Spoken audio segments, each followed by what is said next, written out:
Hi, everyone. Welcome.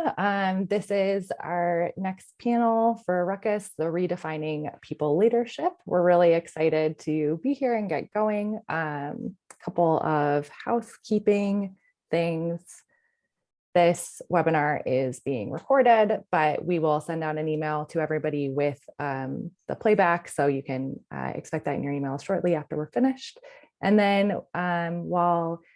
while the panelists are talking, if you have any additional questions that you want to ask, feel free to drop them in the chat and we can get to them when there's time at the end. So I'm going to pass this off to our CEO, Anish, and he will introduce himself.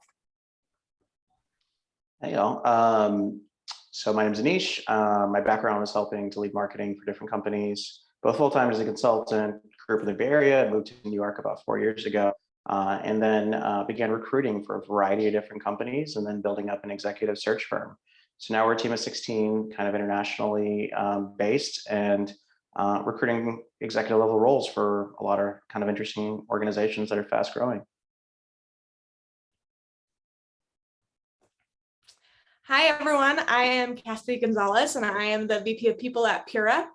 I've been at Pura for just almost 2 years and grown the company from around 30 employees to just under 200 employees. And I've done everything in the realm of recruiting, benefits, compensation, staffing, all under the sun of the people function.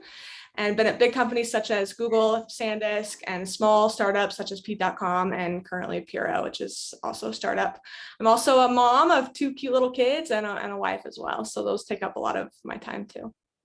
And Pura, as you were explaining before we kind of started this, is super cool if you want to explain it. Oh, yes. So Pura is a smart home fragrance diffuser device. So you can buy an electronic device that plugs into your wall outlet and scents your home. So it's an alternative for a candle, not a replacement, but we partner with brands that are known and loved, such as Capri Blue Volcano, Disney, Tommy Bahama, lots of cool brands to get those scents that you love into your home. And truth be told, coming up soon into your car. So that'll be fun.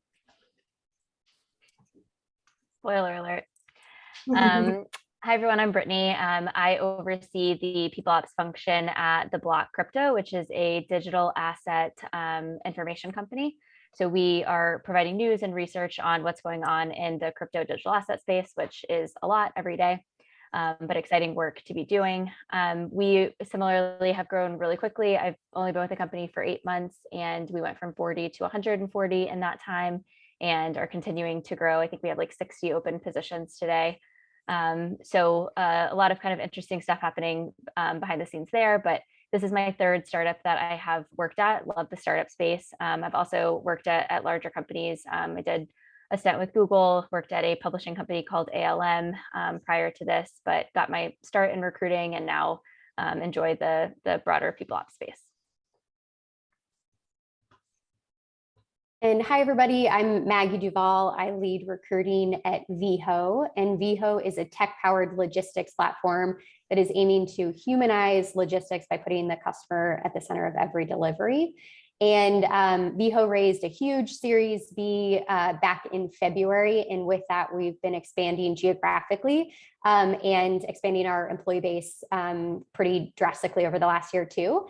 I've been with Veho coming up on a year now, and we've grown the company from about 200 employees to about 850 today. So tons and tons of hiring going on over at Veho. And prior to Veho, I was at Uber for 5.5 years and part of the team that helped the company grow from 5,000 to 25,000 globally. So love working at super hyper growth companies, helping them build the companies and find the right people to do so.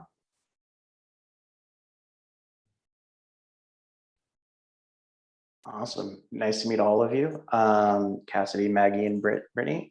So everyone who RSVP'd for this event, when you RSVP'd, we asked you to put in a question that you wanted our experts to address. And so we've cherry picked the most interesting out of those questions and put this on this deck here, and we'll be kind of going through a few of them. So obviously there's a lot in the news right now, and coming from VCs, about the looming recession, cutbacks, how companies should react. And a lot of employees probably have a lot of questions on like, what does that mean for them? What does that mean for recruiting as a whole as well, and hiring more folks? And I don't know if any of you have sort of been a part of those discussions with your broader team, and how you've sort of responded, and yeah, overall just how you sort of responded to that, because obviously it could be pretty confusing for a lot of folks. Yeah, I'm happy to jump in here. So we operating in the crypto space, I think there is a lot of volatility in it regardless. And that's kind of been the trend that we've dealt with since it really launched. And so, I think from a people leader's perspective, what I've really been focused on is making sure that the leadership team has been as transparent as they possibly can with the rest of the company. So, we, like everybody else, especially in the crypto space, have been impacted in a negative way. But we had our CEO send a note about this about 2 weeks ago to the entire company that just said, like, we're monitoring it. These are the different ways that we're monitoring it.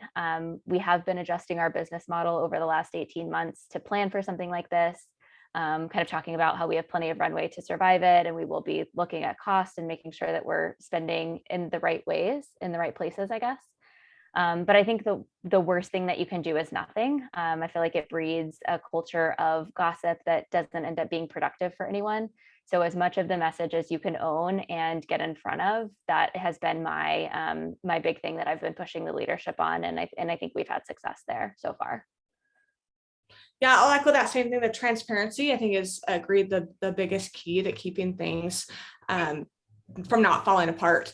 And one thing with that transparency is remembering who your audience is. So when you're working with your senior leadership team, you can talk very transparently about everything that's going on. Everyone understands. When you're sharing that with a bottom line employee, that's a frontline employee that's doing their first job, their first time out of maybe college and their first career, and don't really understand how maybe finances work or whatever it is, to make sure that you are explaining things so they understand the why for every decision that you're making as we prep for this recession and what's to come. So whether that's, we're not going to do snacks in the office anymore, you can't just take that away and expect that no one has questions, but really showing like, okay, this one tiny thing actually saves a lot of money on the back end to repurpose that money here, and making sure you're almost like hand holding every step and not just assuming that all employees understand financial models and runways and cash flow and things like that. Yeah, and chiming in from a hiring specific angle, I think something that we have been talking about a lot here at Veho specifically is what impacts might a recession have on like our growth in revenue, and how should we realign our hiring to like make sure that it's aligned with this like reforecasted financial plan to make sure that we don't overhire. And so being really thoughtful about that is super important, and honestly one that's going to set like one startup apart from others headed into this. And then I think also, like Brittany and Cassidy also just touched on this too, but like, where are there appropriate cost savings with a change in the market? And like, we're coming from one of the hottest job markets that we have all seen in quite some time. And like, that is changing rather rapidly. So like, has your company historically been offering a number of like hiring incentives? Like, are those needed anymore with the market shifting, and reevaluating those to see like, are there areas for cost saving for your company based on the changing trends we're seeing? That's super interesting. And Cassidy, you brought up a lot of great points of everyone's going to have a different level of understanding about the broader macroeconomic impacts and et cetera. Now, do you feel it's best to sit people down one-on-one and walk them through whatever their questions are, or maybe have one like overarching document that can speak to even the most minute of details? Like, how best do you educate people at wider varieties of kind of knowledge? Yeah, that's a great point. And it really comes down to how well you know your people and what your people need. Some companies might find that they need to have individual one-on-ones with every employee, and some teams could say, we're going to have a big group meeting and discuss this once and call it good. But really, I would say best practice is to try to hit all forms of learning. So yes, you should have a full document people can reference to. You should have a team meeting about this. You should have smaller team meetings about this. Maybe this topic should be added to a manager's one-on-one for every check-in they do. The more angles that you can hit and make sure that they know that as a company, we want to make sure our employees are taken care of and supported through this turbulent times, whatever lies ahead. The more you can hit, I think the better it is, but also it comes down to knowing your people and making sure, knowing how your people respond, address them in the way that they need to be addressed. Okay, that makes a lot of sense. So kind of like different strokes for somewhat different folks in terms of companies, but I did like your idea of maybe smaller groups because it could be time consuming and difficult to speak to everyone one-on-one, but maybe just like a 10-person group, and especially if you have hundreds of employees, and then make that like a 15-20 minute session to answer questions. And has that been somewhat successful? Or I don't know, were there any anecdotes of things that you've sort of tried and had seen success or less than successes? Yeah, in our company, we do a weekly town hall. So we address things in town hall as a company, and then we also direct leadership teams to go and then direct it to their teams. So yeah, we naturally split into team groups as each team has their own team meeting to be able to keep that communication there and really just help people focus that we're all doubling down our employees to get through this together. And it's all like kind of keeping that positive spin to such a doom and gloom situation, right? You don't want everyone to spin their own story or things like that. So really controlling that talk track to help people just kind of band together and get through it. Yeah, one thing that we've been doing too that I found has been helpful is going to the manager group first. Like the managers are the people who know their team the best, and they know what kind of questions their team are going to have or how they're going to react. So usually when we're thinking about this is a message that we're going to get out to the entire company, we'll talk to the manager group about that first. And a lot of times they'll provide good insight that we weren't able to think about as a leadership team because we are just naturally more removed. And almost every situation that we've done that with, we've altered our message in one way or another, or, you know, like Cassidy said, broken into smaller groups or sent different messages because people were going to interpret it in different ways. Makes sense. Thanks for that. One thing I think to add to is that the quicker you can respond, the, I guess, more control you can have with the situation. So I think that it was mentioned earlier, but to do nothing is probably the worst thing we can do. But to do something very quickly, I think is the best. That the second you hear maybe a rumor starting or whatever it may be, that's like try to get in front of those messages and be proactive more about what our communication and our transparency is going to be. So you're not behind the times and trying to also correct messes that are occurring when you could have been proactive in the first place. Yeah, and even if you don't have all the answers, I feel like saying that you don't have all the answers, but we're talking about it and all of that is important. I feel like a lot of leadership teams get paralyzed by, well, we don't want to tell them before we know what's going on. But those 2 weeks that you're trying to figure out what's going on are really critical for your culture and for how people feel about the company. Absolutely.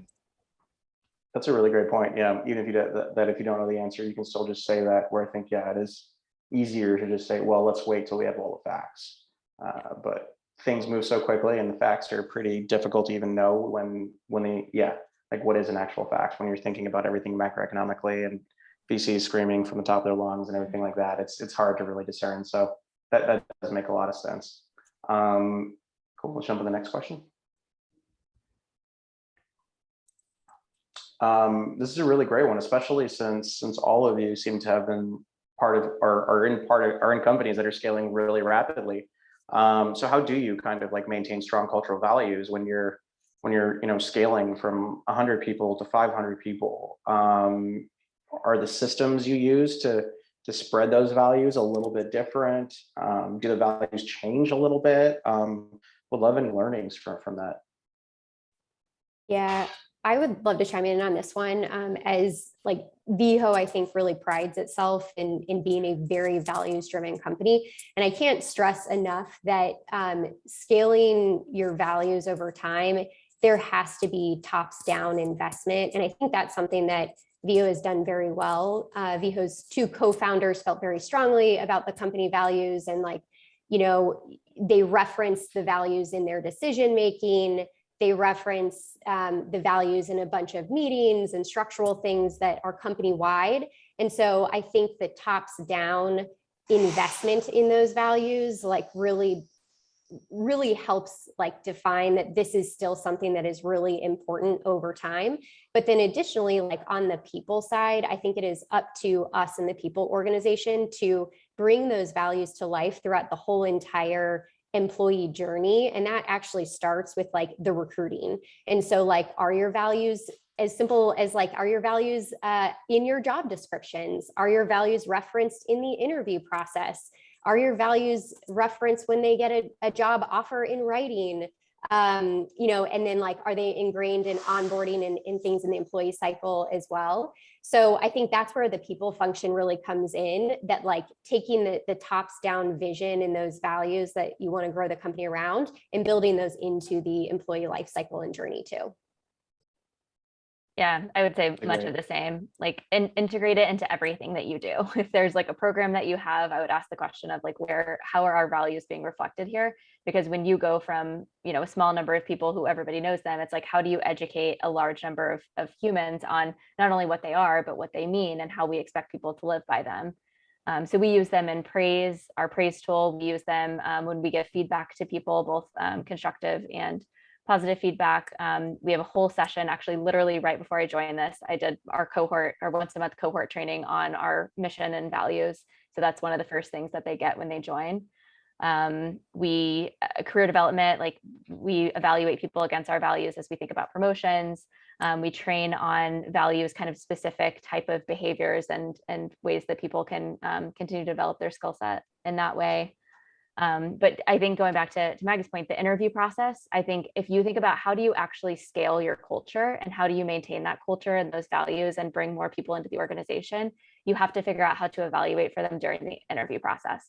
And I've done that a couple of different ways at different organizations, but I think that's an important part of that too. What questions are you asking that are mapped back to your values? Are we like having conversations if we're concerned that people aren't responding to our values in the way that we want them to, because that's usually going to be a longer term issue. And then speaking of longer term issues, I think another big thing, and this goes back to leadership alignment, is you have to have a no tolerance policy for people who are not living up to your values. I feel like if you're not willing to address those issues immediately, then those values are not going to be as impactful as you want them to be if people in the organization see that you don't hold everybody accountable to them. And so I think that's the hard part about values, is getting the leadership team aligned on that and having that kind of no tolerance policy. That's really interesting. Thanks for that. And are there any like specific values that you've seen? Okay, this is something where we've noticed this employee or that team member or this person who's interviewing with us does not match this cultural value, and therefore we either have to have a conversation with them or figure something else out. Is there something that sort of pops up over and over again? So one of our values, we actually do key behaviors, and they're kind of like, I guess, more terms than they are words. But one of them is actionable curiosity, and it's really this concept of we expect everybody in the company to be curious about their job, the industry that they're in, and then it's not enough to just be curious about that, just to like be reading articles. It's how are you bringing that action into the organization? So I would say that's probably the hardest one to evaluate for, and that people struggle with the most is like, what's something that you were curious about that you were able to take action on, bring into your organization, and what came as a result of that. So sometimes it's just like really trying to understand how people would do in scenarios like that. A lot of times people weren't given the opportunity to have that type of environment where they could really like make recommendations and implement change at the speed in which we expect people to. But I would say that's the one that we a lot of times have to ask some follow-up questions and different questions around, because sometimes people just haven't been in that environment.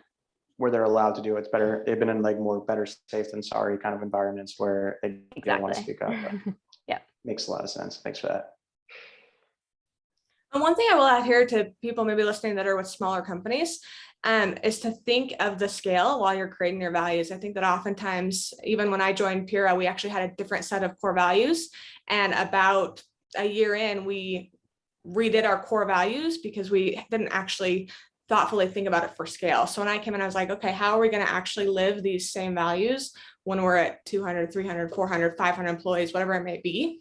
And we really kind of looked at who we had become and kind of redesigned those values so they were built for scale. So just something to keep in mind as companies are maybe at a lower level stage is to think of that scale, because oftentimes they're just thinking, okay, who do we want to be? And it's like, it could be different than who you want to be down the line. So try to make those values that could encompass both areas of the spectrum. Okay, that makes sense. So actually planning for the fact that, hey, we're going to explode one day. And so we want to be like 6 or 12 months ahead of it.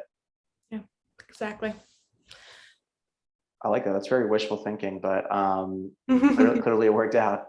It makes even regardless if you actually do scale though, it puts you already in that mindset of like, okay, how are we going to embed such strong cultural values regardless of what size we are, and get you to be really thoughtful what those values should be.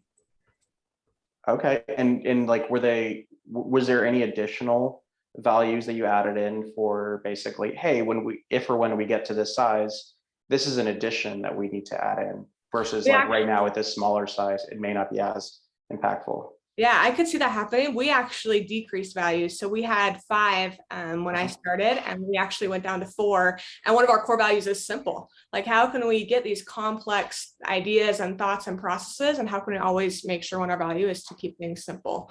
So it just was interesting to see how we kind of morphed, and our values are human, uplifting, remarkable, and simple. So just these words that we can really tie in and build upon and have those culture adds as we bring more and more people. They can usually all find something to relate under those values. So it's become very scalable.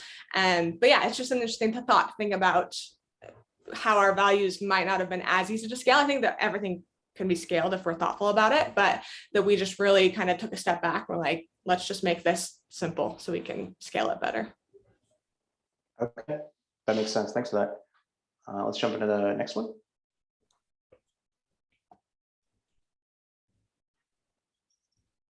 So yeah, what do you think is coming down the pipe in the next few years? How is everything that all 3 of you are working on going to evolve, and how are you able to kind of like separate the signal from the noise? Obviously, there's a lot of new tech that comes out.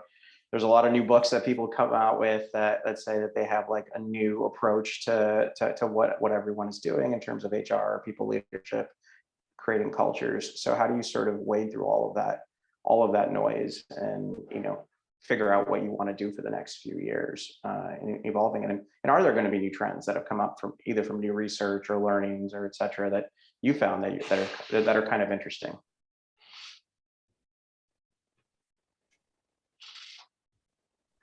That's a good question. Go ahead, Maggie. I'd say I'm happy to chime in. I think like a few things come to mind. One thing that I think has changed in the field of people in HR that is certainly here to stay is like historically HR has been seen as like very much a softer skills department. And those skills are still very important, but like we have definitely evolved to like put more emphasis on like quantitative measures of the people function. And I think that 100% is here to stay, to be able to like quantitatively really help prove the value that you're bringing to the organization. I think additionally, like, and I know there were a ton of questions around this space that we'll get to, but like COVID and what it brought with remote work and how you build cultures in a remote setting, like that's a huge challenge that I think has yet to be solved by a lot of different companies. And so that's something that's like very much top of mind. And then last but not least, the emphasis and importance of diversity and inclusion, not only in who you're bringing to the organization, but also, who you are retaining and growing within the organization. I think that's like a really important thing that is here to stay, that a lot of companies are like digging into deeper and creating some programs around. So those are the things that come to mind for me. Would be curious what Cassidy and Brittany think about those too. Yeah, I mean, I agree with all of those. And I think if the last 2 years have taught us anything in this space, it's that you have to be prepared for kind of the unknown. And so I know this isn't totally the question, but the thing that I've really realized over the last couple of years as we've gone through all of this change in the people space is that there are the kind of most critical thing that you can do as a people ops professional is find a network of people. And the reason that I say that is there aren't really proven playbooks on how to handle DEI or what the right remote working culture is for your team. But there are other people in the trenches every day who are also trying to figure this stuff out, who have experimented, who have failed, who have succeeded. And that's been kind of like my approach to all of this stuff is really just trying to find other people who have gone through it similarly.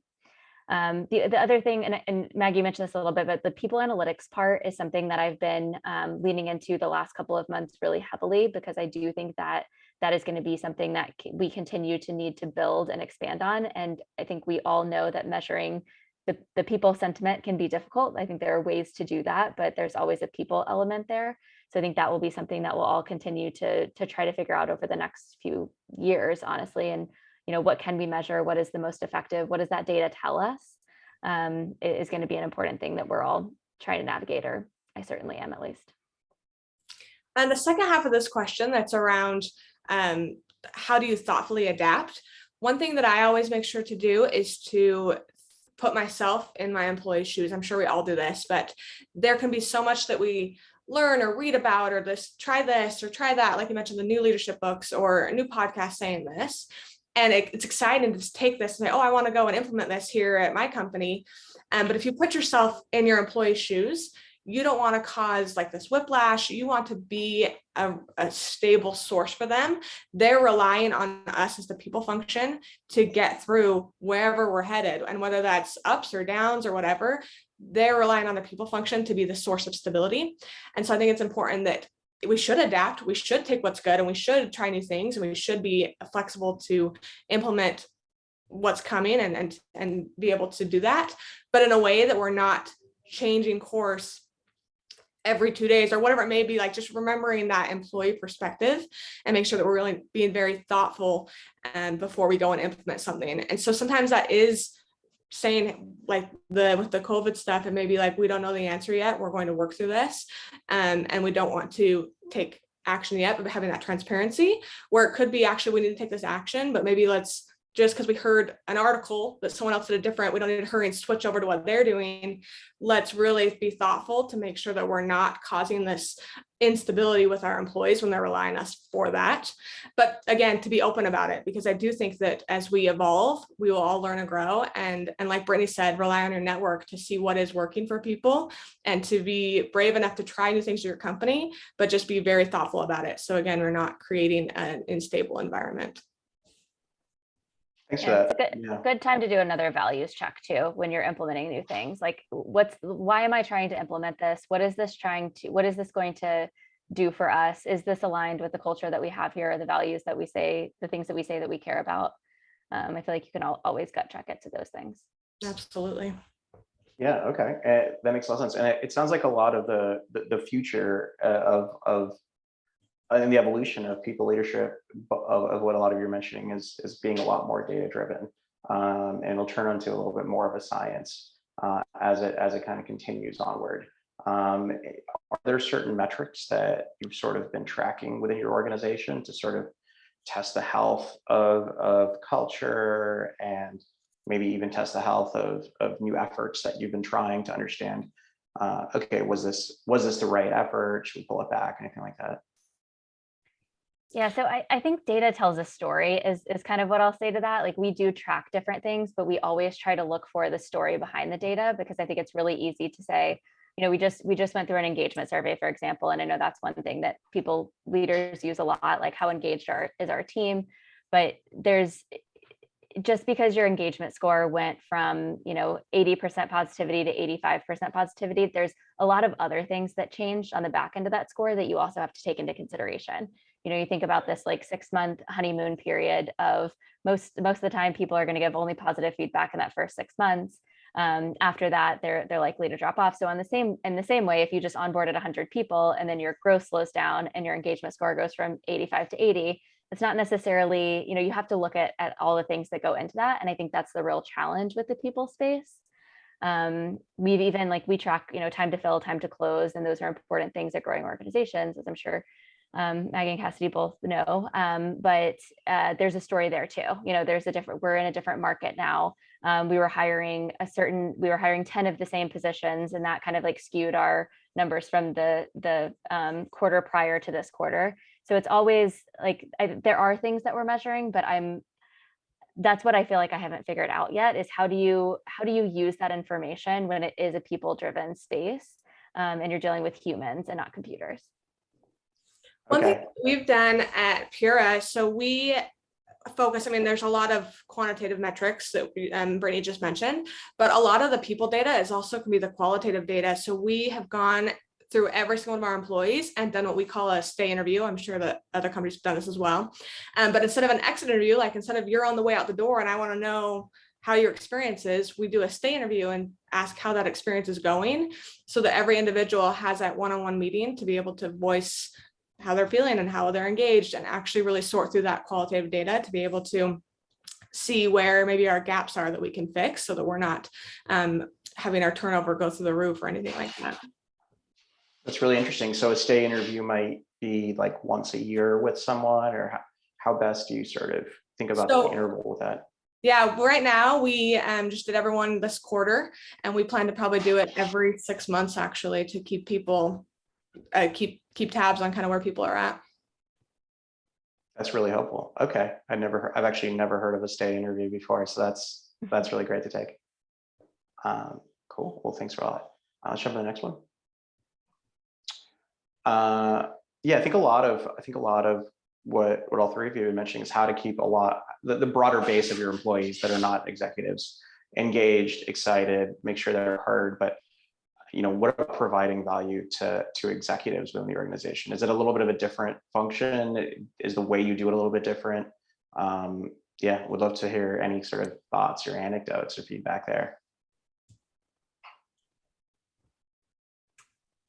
I'll share one thing that I think is important, just like I was mentioned before, when we have to have that transparency and really walk people through on the front line that maybe don't understand the finances that the execs are reviewing. On the flip side, somebody can do that for that executive team. You can go to your executive team and have to walk through maybe what a frontline employee is feeling. You're almost the voice for all of your employees to your executive team.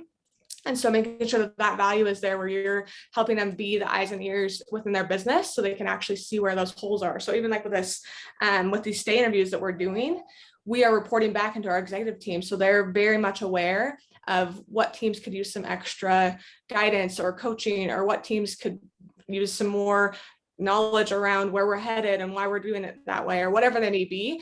You're almost that puzzle builder to put all the pieces together. And so that can be a good value for the execs, is that just like you're going to walk through at a certain level for your employees, you're going to do that right back to your executives and make sure they understand what key pieces are fitting where and how the big puzzle kind of comes together. Okay, thanks for that. Yeah. Executives are not exempt from all the same processes of everyone else. Yeah, and one thing that I do too is I meet with all of our executives every month for an hour, and I'm a big fan of not having 1 hour meetings. I think most things can be done in 45 minutes, but I do an hour with executives every month, and the goal there is to stay really close to just what's happening on their teams. I find a lot of times what I found to be most effective is coming with an agenda, asking them really specific questions. Who on your team is performing really well? Who on your team needs help? As an example, and the agendas will change up every month, but I'll send them the agenda like 48 hours in advance so that they're prepared for those conversations. And I find that I learn a lot about what's going on within their teams that they're thinking about, but they're not thinking about at the level of vocalizing it. And so it gives me an opportunity to be more of a strategic partner with them to figure that situation out, rather than have them come to me when it's like a true HR problem in their minds. Like managers love to do this, like this person isn't doing well. I need to do something about it. And it's like, well, what have you done about it to date? And the answer is usually nothing. So just getting on the inside of that and kind of like understanding where their mind's at and how they're thinking about their team and where they need more help. I think that kind of like helps us as people to build that trust with the executive team to make decisions, especially strategic ones, when you need to, because they've seen you help them solve problems before within their teams. Yeah, that's interesting. And it's interesting when you bring up the point of when there's an issue, but that someone does not want to vocalize it, but you have to sort of like pry a little bit there to get that out of them. That's kind of interesting. And do you find that people, when you have those meetings, you are able to get to that a little bit quicker, where previously someone would just wait till it's almost blown up? Yeah, and it's funny, I a lot of times see like little light bulbs go off in people's heads, like, oh, this is an issue, like I should be talking about this sooner. Or even if it's not an issue, we're working on training all of our managers right now on best practices around remote management. So last month I spent 10 minutes of those conversations saying like, what are you struggling with the most in managing your team remotely?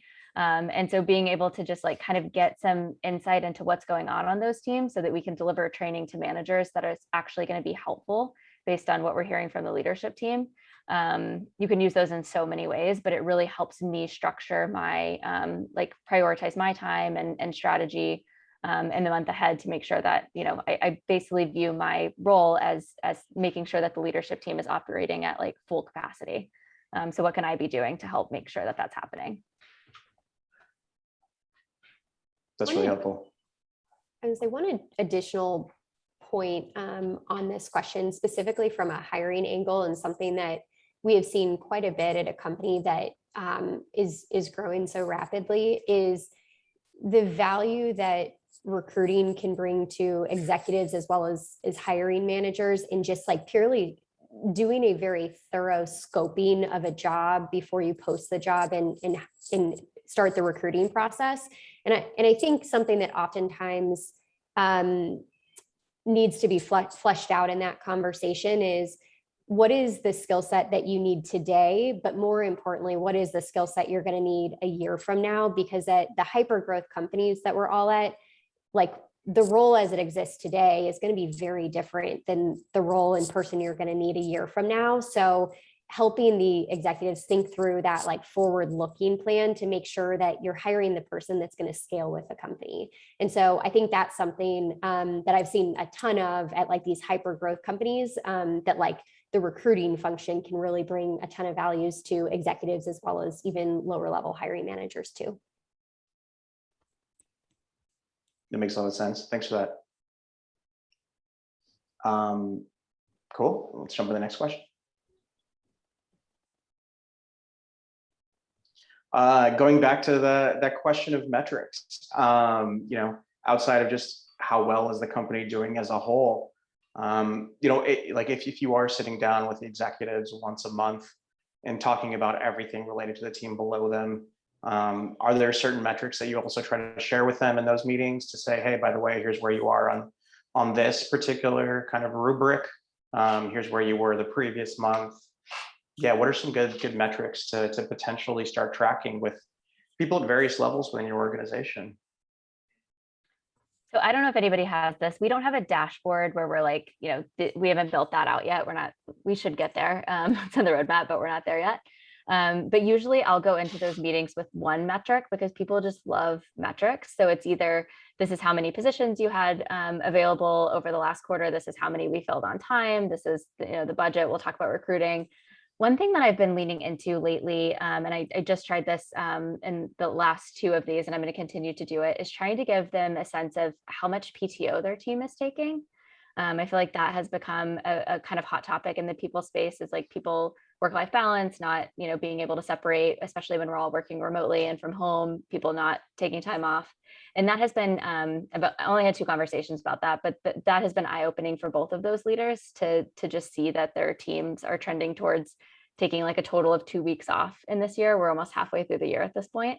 And so I think that's sparking some good conversations with them, with their teams, which is hopefully appreciated, to get your leader to recommend that you take time off. That's interesting. Thanks for that. Go ahead. Say one like recruiting specific metric that I think is actually reflective, like not only on the recruiting team, but also from like more broad like leadership performance and effectiveness, is like the accept rates of candidates for the company. Because I think this is reflective of how understood is the tops down vision and potential of the company. Like how is that being communicated to internally to hiring managers and recruiters to be able to be explained to candidates? How is the marketing of the company and the future of the company? Like how is that going? And I think that actually is often a metric that is like directly tied to recruiting, but I would argue that that's a metric that really should be owned by more than just the recruiting organization and is a reflection on like leadership as a whole. I love that. One thing I was going to share is that we use Gallup's 12 engagement questions as our quarterly survey. And those questions are pretty straightforward around, like, do you have the materials to do your work right? Do you have discussions about your career development? Have you done what you do best every day? Like things like that. But really, we actually break it down as honest as we can, with still getting enough data that we can determine which leaders are more effective than other leaders. So based off those scores, we can break it out and realize that, okay, our support team is all scoring very high in these 3 areas. So their leader might not need to work on this area. Whereas our product management team, they're scoring really high in these other areas. So we know that that leader needs to work on this area. And we have our business partners sit down with each leader to show where they can be more effective amongst those 12 questions. So that's just something that Pura does to be able to try to pinpoint the effectiveness across different leaders, because different orgs have different strengths and their weaknesses. So it points where we need to work on. Okay. We do something similar to that too. And you can see heat maps, and we talk about it actually at the leadership level. We look at all of the results and all the different teams.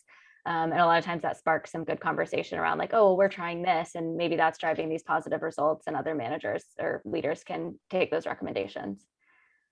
But yeah, I agree with that. And people love to see that where they're doing well. Yeah. And it's interesting too, as we dive in each quarter, where we talk about, okay, go work on this. The very next quarter, it's all of a sudden like gone way up. But then what was necessarily a strength last time is now a weakness, because they always kind of tend to focus on certain areas. So it's the balance of like, you got to focus on all of them. We want high scores in all ranks.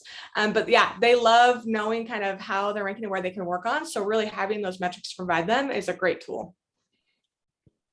Yeah, and if a team or a leader of a team is sort of noticing they're a little bit low on some of those metrics, have you noticed it being a good kind of like change tool so that they sort of build up a better culture for the folks who are reporting in?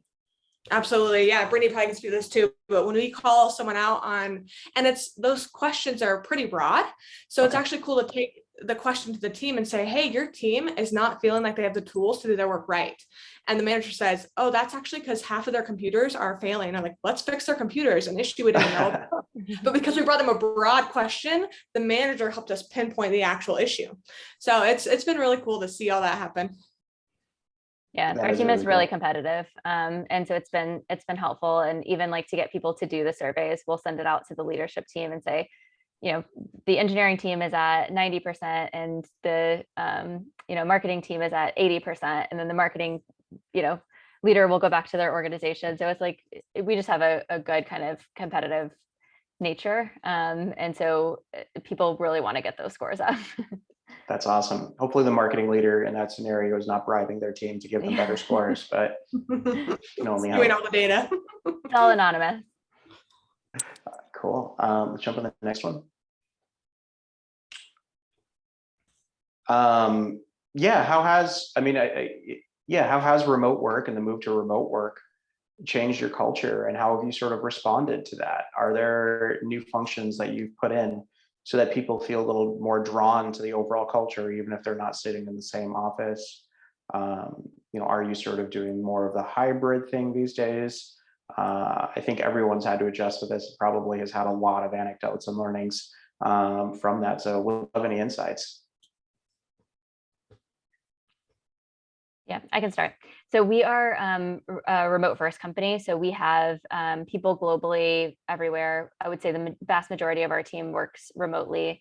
And I think a lot of this was determined right when I joined. We were kind of in this big hiring push, and we needed to figure out what is the best way that we're going to be able to meet those goals. And we kind of leaned into knowing if we can hire people from anywhere, we're going to get there a lot faster. It's also really helped with the diversity of our team. So I think ultimately for our company, it was the right decision. I know that's every company has different expectations and measures of success and things like that, but that's kind of what we leaned into. And so we do have an office in New York. We have, at most, like some of the most busy days in the office, well, like 12 or 13 people in there. We have hosted some events in the New York office to try to get people engaged and wanting to come in, but we don't spend a lot of time. Like I know some companies are like, we have to make Wednesdays the most exciting day of the week so that everybody wants to come in and everybody wants to work together. And we haven't really taken that approach. What we did is we tried to be really honest about when we rolled this out. We know that there are challenges that come with this. We know that communication is going to be difficult in a remote environment where we have people globally. We know it's going to be hard to create connections with your team in a way that you have the ability to do in an office that you no longer will, or the majority of us no longer will. But ultimately, we think the ability to recruit and to create a more diverse team all kind of outweigh the challenges that we're going to face. And basically what we did is we leaned into those things that we knew were going to be challenges over the course of this year. And that those have been big focus areas for the company and for the people team. So we standardized how we communicate. We've been really prescriptive about what a Slack message is for, what an email is for, when to hold a meeting, when not to hold a meeting. We just worked on rolling out expectations around global collaboration. So, our team naturally is going to get emails and Slack messages outside of their standard work hours. And so we were really explicit about, if you need a response, then this is kind of how you frame that, and you're just really clear about it. So, it's working for us. I think there's always going to be things that can be better. And I think it's something we're going to be working on for the foreseeable future, probably forever. But I think the team's been happy with it, and I think it's been helping with us able to recruit as quickly as we have been able to. So yeah, we're working on it, but I think happy with it right now. It sounds like the pros outweigh the drawbacks for remote work for you thus far. Yep. Great. Maggie or Cassidy, any sort of learnings over the last few years in terms of remote, and how are your sort of environments structured currently? Go ahead, Maggie. Thank you. At Veho, it's interesting because by nature of our business, 40% of our teammate population, their job requires them to physically be located in our warehouses, sorting and distributing packages into the cars of Veho's driver partners. And so 40% of our workforce consequently does have to physically show up to a location. And then the other 60% are able to do their jobs remotely. And Veho really took off during the pandemic. So for the 60% of the population that is able to work remote, the company hasn't known any different. But it's interesting as we are, starting to kind of transition, hopefully out of the pandemic or on the other side, the questions have started coming up, what's the long-term vision and plan here? And I think the things that we're actively starting to think through and get our overall strategy and approach on is, where are the locations where we want to commit to having physical real estate and allowing people the option to come in if they want, and why are we choosing those locations, as well as what is the budget and the resources given to each team leader to get their remote employees together on a regular cadence. And this is something that's very top of mind for me, because we had our first recruiting team get together just a week ago. And, it's a significant investment to do that on a regular cadence. And I think companies, if they're committed to the remote, making some sort of an investment to allow leaders to be able to do that for their teams. But there is an honest, monetary as well as time commitment in doing that well. It's interesting to see all the differences of each company. Our company is actually, majority is in office. We have a remote workforce, probably about maybe 20% is remote. And so us being mostly in office, it's been a challenge, just as Brittany was mentioning the flip sides of what she's dealing with. I'm getting the other ones. It's harder for us to hit our diversity and inclusion goals sometimes because we're dealing with only our subset of people here locally. But it's been fun to tackle those challenges and really think, okay, what is our strategy going to be able to relocate people so they can be in office when that's not a popular thing right now. It's hard to convince employees to move when the norm right now is they can work remote. So to be able to bridge that and know when is it good for this role to be in person in the office and have that camaraderie and that team building and that close connection to get things done, and when a role is completely okay to be remote. So we basically have to take it case by case and figure out, okay, this is a crucial role to be on site, versus this is a crucial role that can happen elsewhere. And I think similar to Maggie, we have a few people that have to be on site due to the nature of their work. I mean, we're building prototypes of our devices right here on site. So to have all the equipment and things they need, they have to be here. So it's just an interesting dynamic to navigate when we have multiple people in multiple locations. But just like Brittany was saying, it's important to communicate, okay, how do we address Slack messages? Like, what's the response time on Slack? And what are your out of office icons if you're not available right then? Or what are your typical meeting hours? So we just went through and set all those structures up and made sure that, okay, meetings should happen during these hours so that everyone can attend, or meetings should not occur on these days. Like we just implemented that no meetings on Fridays. So we could help people kind of navigate that work as not only here in person, but also remote, wherever they may be. That's really interesting.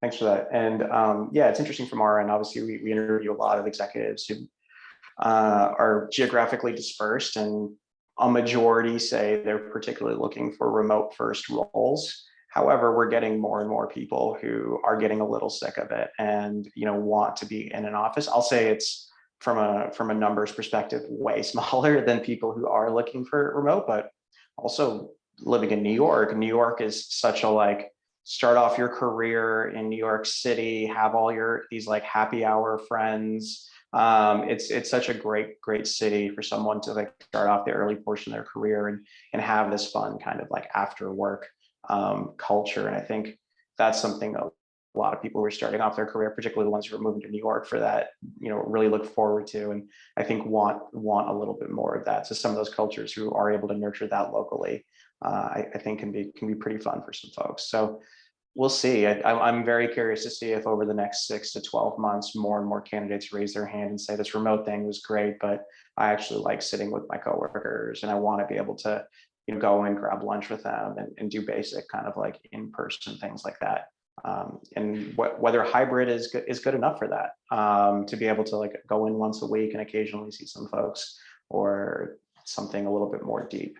Are there any virtual kind of culture building things that have been helpful, or Zoom happy hours aren't necessarily cutting it? Yeah, I think they're not cutting it. And I will say, just to piggyback off of that, we implemented this remote first thing, and I think it was successful for us. We do have people during the offer stage that ask a lot of questions about the office. Do people go into the office? Well, and we are in New York. So we, especially when we have candidates in New York, a lot of times they want an office in a different way than other geographical locations do. I certainly don't have space in my New York City apartment to have an office. And I don't think a lot of people do. So we are trying to navigate that. And we're in the process of getting a new office actually to accommodate some of that. So we just have a little bit of a better space that people hopefully want to utilize. But so yeah, that is a challenge. But we're working on it. In terms of remote events, so if anybody has figured this out, I would love to you need to write a book on it, because appealing to everyone for a remote event is what I've realized is not possible. So I've stopped trying to do that. And so we're still having them, but they're very much focused in kind of smaller group settings. First of all, nobody wants to be on a virtual happy hour, really any virtual event with 100 people. You're never going to get a word in. That's just not good team building. So we've created Slack channels that are more kind of interest based. And then we've been creating events within those interests so that people can choose to come to things as they wish, and as it's, kind of relatable to them. But the other thing that I would say that we've leaned into that has been pretty successful is asking other people in the company. You always have those people who are just kind of your culture ads, they come to everything. They're really excited about the culture, and they are just good participants. We've had them create some events and given them kind of a small budget to do it. And a lot of times when it's coming from internal and not from the people team, I feel they're more well attended, or there's some sort of the sales team is putting this on. And so everybody on the sales team wants to be there to support the sales team. So that's what I would recommend if you're kind of hitting a rut in virtual events. And then the one last thing actually I'll add to that is, we've done a variety of different things, both in-house led events and then external vendors. And they've both kind of been like we've had really good, our culture, again, we're really competitive. We had a really good turnout to a trivia event that we did. And then we were able to do like one session of it, one part of it that was block trivia. So people kind of like showed up and really wanted to show their block knowledge. But a lot of the most successful ones have been the things that people put on that were like built internally and cost no money. We did one that was kind of like a work from home cribs where everybody submitted a picture of their at-home setup, and then people had to guess what it was. And it got like, people got so into it because most people see the behind version of your home office, but not the like actual desk that you work out of. And people just got such a kick out of that. And it was free. So it just depends. You kind of have to like play around with it and see what works. But I don't think it's one of those things you have to drop a bunch of money on to try to fix either. Yeah, I like that. Yeah, I think people on our team have gotten really good at creating terrific games, but we have very different, functions considering we're 16 people and some of you are approaching 1,000. So yeah, a little bit different. I definitely agree with Brittany's point around it is like everyone's responsibility, and they're like much more successful when you bring others into the ownership of facilitating the events.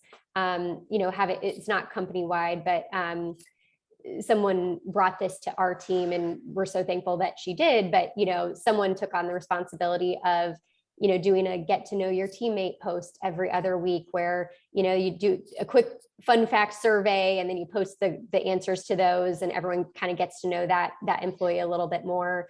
Or our biweekly team meeting is hosted by another member of the team every single week, and at the end they do like a fun session that's like a 5-minute session, and I think everyone is generally more like excited to go to see what that person will choose to do, as well as like super respectful and like engaged to be respectful of the person who is like owning and presenting it that time. So I just think like crowdsourcing it and getting others involved is a really, really great point that I agree with. I like that. Let everyone use their own unique creativity and knowledge of their own friends and teams that they interact with daily to know what they might be interested in.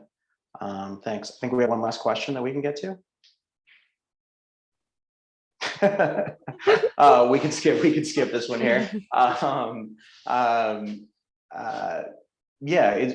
We talked about remote teams quite a bit, and like, are there any additional kind of tips that you've noticed have worked well for managers and all of you to kind of help manage remote teams?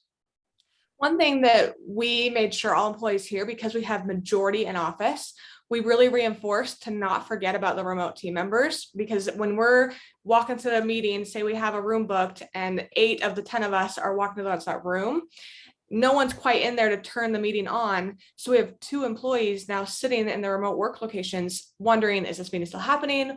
Are they late? Am I late? Like, what's going on? Kind of in the state of confusion, when really there was just this group that started talking kind of not about the meeting itself, but we're just kind of in this environment and everyone's together and chit-chatting and having that quick meeting camaraderie beforehand, and not realizing that these team members are so in the dark. So we were very, very cognizant to say, everyone, you need to be on time to your meeting and start the meeting first thing to make sure that no remote employee is just left in the dark.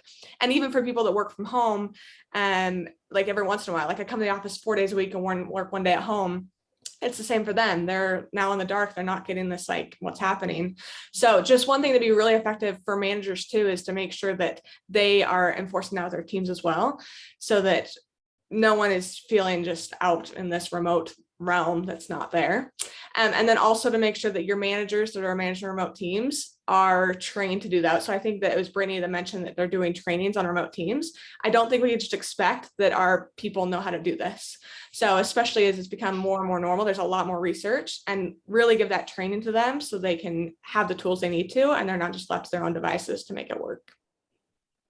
Yeah, and we created what we call management pods, which we're taking those smaller groups through a bunch of different trainings on all the things that we said that we were going to prioritize this year. But we created a Slack channel, and we every now and then we'll pop in and be like, hey, we have this situation. Has anybody dealt with this before? So I think like empowering your managers to build relationships with each other and kind of share their best practices as it relates to remote, or share their challenges and like let them kind of solve it themselves. That kind of goes back to the same thing I was saying earlier about like networking with other people ops professionals, but like having somebody that you can go to and be like, hey, I'm dealing with this situation. Like who's dealt with this before, has been really beneficial for our team. Just like making sure that you create the space for that and you kind of set that expectation that they should utilize each other's experience, because everybody has different experiences. It's a really great point. Well, thank you all three of you, Brittany, Cassidy, and Maggie. This has been super helpful. I think we've gotten a lot of tips and tricks on remote work, all the crazy stuff happening with the recession, how to communicate with teams as you are growing to become hundreds and hundreds of employees, and how to infuse a little bit of science and data into something that was historically thought of as not having as much to it. And thanks for staying an extra 2 minutes. And I think we'll be ending the event now. But again, thanks so much to all three of you. Thank you. Thank you. Thanks for having us. Absolutely. Bye.